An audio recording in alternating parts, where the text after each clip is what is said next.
From NJPBS Studios, this is NJ Spotlight News with Brianna Vannozzi. Good evening and thanks for joining us on this Wednesday night. I'm Brianna Vannozzi. A few stories we'll get into later in the broadcast. Fear and anxiety in communities across the state as ICE activity intensifies. We'll take a look at the latest efforts from lawmakers to protect immigrant rights. And Governor Murphy delivered his final State of the State address on Tuesday, but how did it land? Our panel of strategists weigh in. Plus, what's up ahead for Governor-elect Mikey Sherrill? Then later we hear from one of the most prominent and progressive new members of the legislature, Assemblywoman Katie Brennan, on her plans for Hudson County. First, though, a few of today's top headlines. Plans for a massive higher ed merger are taking shape after Governor Murphy this week signed legislation clearing the path for Kean University to absorb New Jersey City University, transferring all academic programs, facilities, and assets, along with committing $25 million to help with the transition. Officials set a July 1st date as the target to get needed approvals for the merger from accreditors and the U.S. Department of Education. Once the merger is complete, every NJCU student will become a Kean student, and the Jersey City campus will live on as Kean Jersey City. The move is designed to keep NJCU's doors open. The 99-year-old university has struggled financially for years and was placed under a state monitor in 2023. Credit agencies appear to have a favorable view of the deal. Moody's already upgraded NJCU's outlook, citing the merger, which will be among the largest ever in the state. Also tonight, New Jersey regulators have issued the final state permit needed for a controversial natural gas pipeline project. The Department of Environmental Protection has approved an air quality permit for a Williams Transco compressor station tied to the Northeast Supply Enhancement, or NESE pipeline. The permit clears the way for construction of that station. It's a 32,000 horsepower gas-fired facility planned for Franklin Township in Somerset County. But the broader NESE project also includes new pipeline segments in Old Bridge and a 23-mile underwater line beneath the Raritan Bay and New York Harbor. State and federal water permits were approved late last year following years of earlier rejections. Williams Transco says the project will help deliver reliable natural gas supplies to New York during peak demand. But environmental groups argue the compressor station will worsen air quality here and increase toxic emissions, despite promised air monitoring requirements. Those groups, including the Sierra Club, are vowing to continue legal challenges as construction moves closer. And coming up, as ICE enforcement intensifies, residents and state leaders wrestle with the consequences. We'll look at the latest efforts from Trenton to protect immigrant rights. That's next. Major funding for NJ Spotlight News is provided in part by NJM Insurance Group, serving the insurance needs of residents and businesses for more than 100 years. Communities across the state say they're on edge tonight amid ramped-up ICE activity in their towns. Federal immigration agents have reportedly conducted raids in Warren Township, Somerset County, Red Bank, Newark, and Morristown, where multiple operations led to a group of people being taken into custody, including a high school student and, in one case, the father of a 6-year-old girl who was reportedly left alone on the street crying for her dad following his detainment. Residents and advocates have been holding protests in the wake of the operations, demanding an end to ICE activity in their neighborhoods while calling on lawmakers to step in. The Senate and Assembly did just that on Monday, passing a trio of immigrant protection bills during the final day of the lame duck voting session.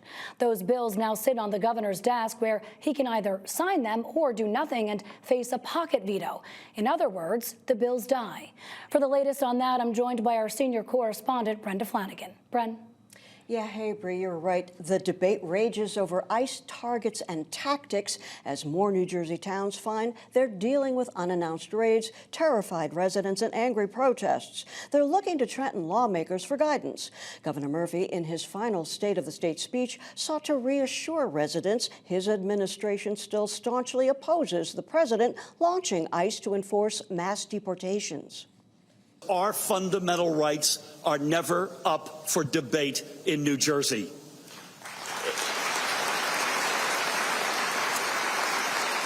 And to all To all of our immigrant families, allow me to say the following. I can only imagine how harrowing the past year has been. But rest assured, New Jersey is your home. We have always supported you, and we always will. Hearing that, immigrant advocates say they believe Murphy will sign a trio of controversial bills, I guess you could call them anti-ICE measures, that Democrats pushed through the lame duck legislature on Monday. The three bills codify New Jersey's Immigrant Trust Directive, limiting local law enforcement assistance to ICE agents, restricts sharing information on residents' immigration status, and designates safe spaces like schools, hospitals, courthouses, and places of worship that would be off limits to ICE enforcement. The bill's sponsor explains. They are picking up anyone who appears remotely other and threatening anyone who tries to speak up.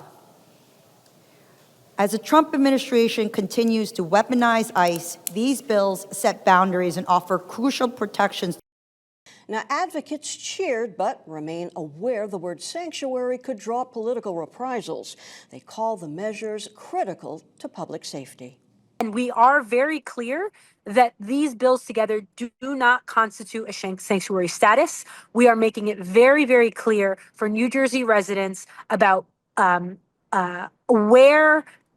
and how ICE enforcement can take place, so that people can very confidently navigate through life every day as a New Jersey resident. We respond with, well, these are protections that our community needs, and it's all about saving as much families as we can. We know they're coming, right? With Trump, even if you try to cave in, he will continue to push and push and push. So that's why it's like we have to put up that fight, because even if we don't, he's still going to come. Now, Alex Mendoza works with El Pueblo Unido volunteers around Atlantic City. They document ICE agents' activity, but they can't prevent arrests. ICE seized a 17-year-old student's mom last July and swiftly deported her within 2 weeks, she told New Jersey lawmakers. The speed of this process left no room for fairness, no opportunity for due process, and no consideration for the child left behind. Overnight, my life changed. And neighborhood fears have spiked even higher after the Trump administration defended an ICE agent who recently shot and killed Renee Nicole Good, a 37-year-old mom and U.S. citizen in Minneapolis. It's why folks panicked last Sunday in Morristown when ICE detained a high school senior at a local laundromat, as advocates hurriedly launched a GoFundMe to hire lawyers for Juan Daniel Mendoza. The mayor on Facebook urged calm. I will be meeting with some of our Latino leaders later today to discuss next steps and try to stay calm, community stay calm, and our thoughts and prayers and are with the families and the people that were caught up in this sweep. So stay focused, stay alert. We see some agents are not scared of using force, and how the administration has protected them, which could encourage some agents to continue to do this. So it's dangerous for everyone. It's dangerous for the officers who are conducting these raids. It's dangerous for the community members. But the other side of the aisle takes a very different view. White House spokeswoman Abigail Jackson told us the New Jersey legislature should focus on protecting law-abiding citizens, not the criminal illegal aliens who kill them. She was referring to Raul Luna Perez, a Mexican immigrant with prior DUIs. He's been charged with manslaughter and vehicular homicide in a deadly car crash that killed a Lakewood mom and her 11-year-old daughter. Assembly Republicans referred to that case when they argued against the immigrant protection bills. And I'll cut right to the chase. Every illegal alien in this state needs to go home, and the majority of New Jerseyans want them to. This bill ties the hands of law enforcement and prohibits communication between local, county, state, and federal branches. This is also another legislative attempt to further entrench the costly status of New Jersey as a sanctuary state. To think New Jersey can stall the federal government is to ignore reality. With the passage of the recent Big Beautiful Bill, ICE's budget has increased by 300%, a budget larger than the FBI and double that of the Coast Guard. They spend more in a single week than the New Jersey State Police do an entire year. They now have the resources, and they will use them. But Republicans failed to stop the bills. Meanwhile, Governor Murphy leaves office January 20th.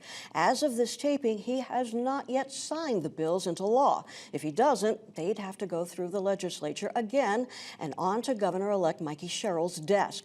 Governor-elect Sherrill would not comment on the trio of anti-ICE bills, but showed some support for the Immigrant Trust Directive. After Renee Good was shot in Minneapolis, Sherrill posted a stinging condemnation, noting, "I know as a former prosecutor and military veteran that sending armed, masked agents into communities to drive a political agenda does not make us safer, but it instead creates a culture of fear, distrust, and resentment. New Jersey stands against this assault on our Constitution and our values." All New Jersey residents will be closely watching how the new governor approaches this issue, Brianna. Yeah, that's been a question for some time. I wonder, though, Bren, the Senate President, Nick Scuteri, said in passing these bills and posting them even, that he did have concern that this could make New Jersey a target of the federal government, which you alluded to, and as I understand, they are ramping up pressure on so-called sanctuary jurisdictions. The president has said just this week that come February 1st, they are going to be withholding federal funding for sanctuary states. New Jersey has 4 cities that are, according to the Department of Justice, sanctuary cities. So that could put us in the line of fire, Brianna. Yeah, it certainly could. Senior correspondent Brenda Flanagan for us. Brenda, thank you as always. Thank you, Bri. Well, Governor Murphy took his final victory lap in Trenton on Tuesday, delivering a farewell State of the State address after 8 years in office. He declared New Jersey stronger and fairer, pointing to progressive policy wins like fiscal stability and his handling of crises like COVID, while critics point out the state is more expensive and divided than ever. But the speech also marked a handoff moment as Governor-elect Mikey Sherrill prepares to take office, and there is plenty of work ahead. Joining me to break it all down and to look at what's to come is Republican strategist Chris Russell and Democratic strategist Dan Bryan. Welcome to you both. It's good to see you. Dan, I'll start with you first because you were with the governor from the beginning and you're now, as you clarified for me, the senior advisor for the Sherrill transition team. How did the speech land for you? I'm guessing that the stronger and fairer slogan in your mind still holds 8 years later. Yeah, listen, I'm not an objective source here, but I think it's pretty fascinating and independent of the politics. I think a lot of people can agree with this. Over a decade, the governor has had the same kind of organizing principle to what he wanted to do and then did as governor, which is stronger and fairer. Stronger meaning a stronger economy and a better fiscal responsibility in the state, higher surplus, credit rating upgrades, and then fairer, his whole fairer agenda, right, which is higher minimum wage, which paid sick leave, paid earned leave, equal pay for equal work. He had massive agendas on both sides of that ledger. He accomplished the vast majority of it, and I think he took a very well-earned victory lap yesterday. Chris, did the governor gloss over too many unresolved issues? Of course, but that's to be expected. That's his job, right? This is his farewell address, so I don't think anyone's surprised by that. I think the issue for most New Jerseyans, though, is the definition of stronger and fairer for whom. Like you had noted, we have one of the highest unemployment rates in the entire country, state by state. We have the highest property taxes. We are continually one of the worst places to do business. So while he might talk about stronger and fairer, the reality is New Jersey is one of the weaker places in terms of affordability, in terms of economic opportunity and competitiveness in the entire country. Those are objective facts. Speeches like this are for someone to paint a picture on their way out the door, which is totally understandable, but they do fly in the face of reality. Well, and Dan, I mean, Republicans warn of this structural deficit, record spending. The governor points to $6.8 billion in surplus in planting seeds for industries like AI and the film and movie industry, improved credit ratings. What's the reality? Is the reality what people feel on the ground in terms of affordability, like Chris says, or is it the long-term fiscal picture? Yeah, listen, you're going to see arguments on both sides. I think that the argument I would make is the following. This is the first governor in 70 plus years not to be rebuked on his way out the door, right? So the first time a party has held the governor's office for 3 terms. He is still popular. There are a few polls that showed him unpopular, but they also had a tied gubernatorial race. So I think we can throw them out the window. And, you know, this is a governor who inherited a $400 million surplus, is leaving behind almost a $7 billion surplus, 9 credit rating upgrades, which is unheard of, fully funded the pension system without slashing benefits for workers, fully funded schools, which is a massive driver of property taxes in the state. So, I mean, listen, we could go on for a half hour on all of his accomplishments. And more than anything else, as he likes to say, he did what he said he would do. He ran with 52 core campaign promises in 2017, accomplished 50 of them. And I think that's pretty fantastic. You mentioned inheritance in one way, shape, or another, so I'm going to stay with you. The governor called Mikey Sherrill a superhero waiting in the wings. What is she going to inherit politically, Dan, especially as the first Democrat to follow another Democrat in office in many decades?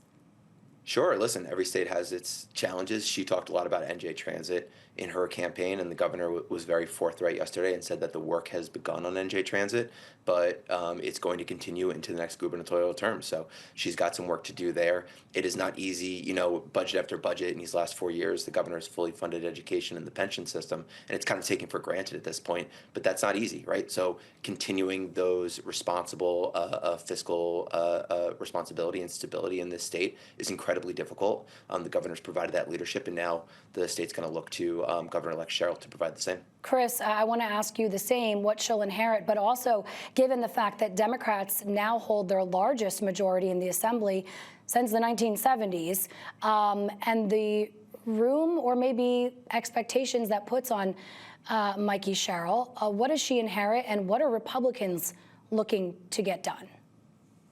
Well, I think one thing she inherits is she inherits the reality of this is not about rhetoric anymore. It's about results. I mean, political campaigns are about rhetoric oftentimes, and governing is about results. So, you know, if you see what happened in the final days here of the legislature's lame duck session, Democrats have no intention of doing things like cutting taxes or reining in spending.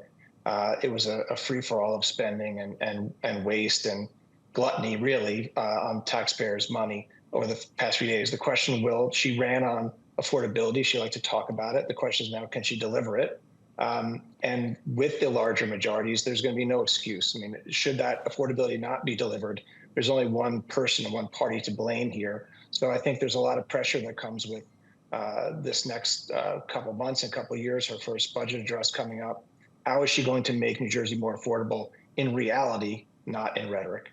Dan, do you want to respond to that? Chris is mentioning, or referring to rather, some of the legislation that was pushed through in lame duck, among it $300 million for renovations at the Peru Center, just across the street from where we are here in Newark, $128 million in other extra spending. How does the party rebuke that when these things are done in the dead of night without any public discourse? Listen, as we can make all the process arguments that we want. I think if you're talking about the substance arguments, the Prudential Center has been an unbelievable economic driver for Newark and for the state. A lot of these projects that are happening throughout the state are badly needed, are good for the community, and that money is being well spent. And listen, you know, processes can always be better. A lot of what happens at the end of a legislative session sometimes is things are rushed. That's just kind of inherent of the nature of a lame duck session. So ultimately, what's going to have to be provided here is that the money is going to a place where it is being well spent, and there is a benefit for the community, for the state, for ratables in this state. I'm sure there are many charities who are not on that list who would dispute that. But let me ask you, we mentioned the legislature, lots of new members sworn in yesterday as well, 12 new Democratic members. There were calls from leaders on both sides for more bipartisan cooperation. Chris, do you expect anything to change? Are there some bridges here where folks will be able to work together? We've got a lot of really progressive new members as well. No, I don't. To be candid, I don't think you're going to see much bipartisanship because they don't need to be bipartisan at this point. I think in terms of what goes forward, Republicans should dig in their heels and fight for their principles and their policies. and not seek common ground on things that they don't believe in. And so I think right now the onus is on Democrats to deliver on what they said. There'll be another election. Obviously, there's one this year, but not a state election. There'll be another election in 2027. Democrats, again, have to deliver on what they've said they would do, which is make our state more affordable. And right now, Republicans should certainly find places of agreement if they can. But I don't think now's the time to compromise your principles, particularly when they have all the control. I should also note that while calling for that, Assemblyman DeMaio used that opportunity to also blast Democrats. So again, we will see what type of bipartisanship comes out of it. That's all the time we have, though. Chris, Dan, thank you as always. Thank you. Thanks, guys. Of all the 12 new Assembly members sworn into office in Trenton on Tuesday, one of the most prominent and progressive is Katie Brennan of Hudson County, a housing policy expert who worked as a volunteer for Governor Murphy's first gubernatorial campaign and later took on the administration over the handling of her sexual assault accusations against another member of the campaign. Senior correspondent Joanna Gagos spoke with Brennan at the State House just after she was sworn in as part of our ongoing Under the Dome series. I'm curious, you are someone who folks are looking at as someone who might come in and shake things up around here. What are your priorities as you begin your first term?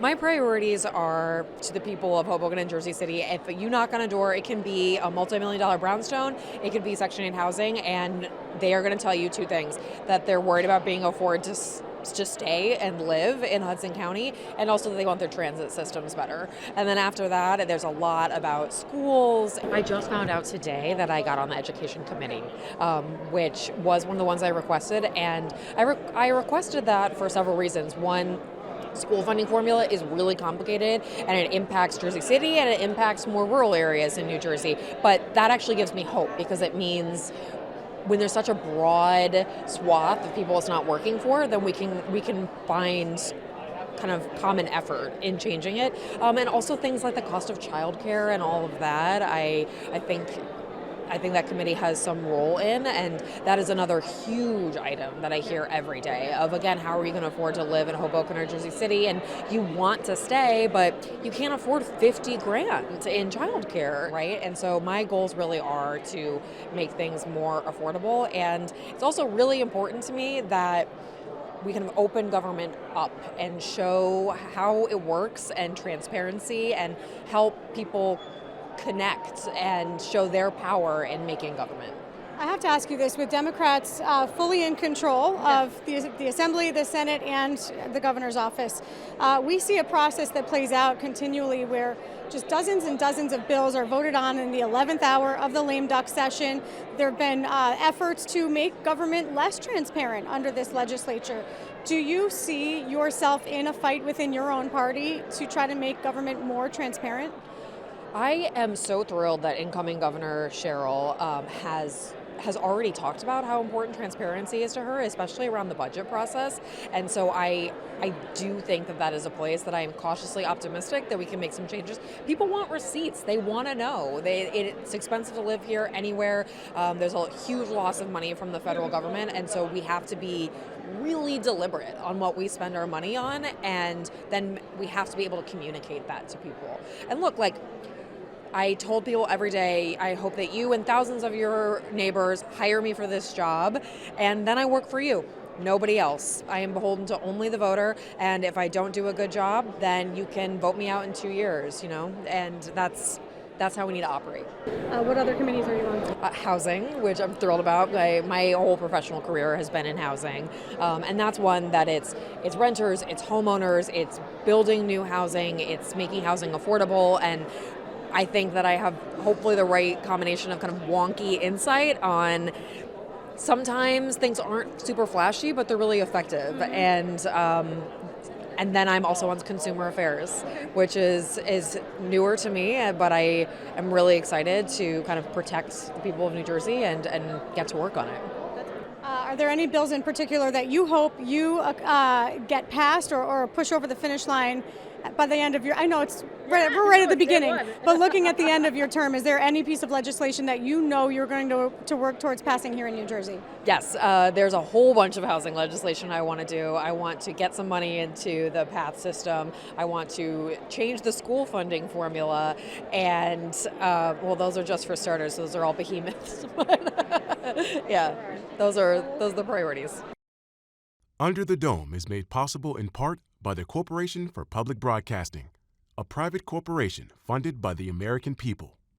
And finally tonight, hockey is officially back in the capital city.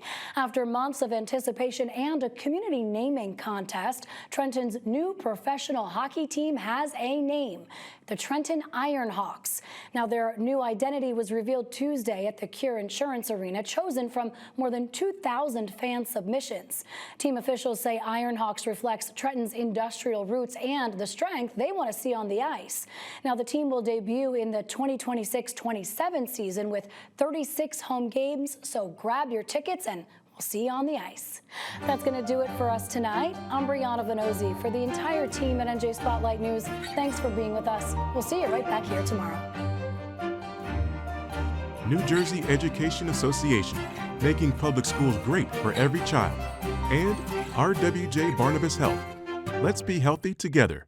Public service is what we do. At the PSEG Foundation, through volunteer hours, partnerships, and our other contributions, we're committed to empowering communities. We work hand in hand with you, our neighbors, to educate young people, support research, environmental sustainability, and equitable opportunities, provide training and other services all over New Jersey and Long Island. Uplifting communities, that's what drives us, the PSEG Foundation.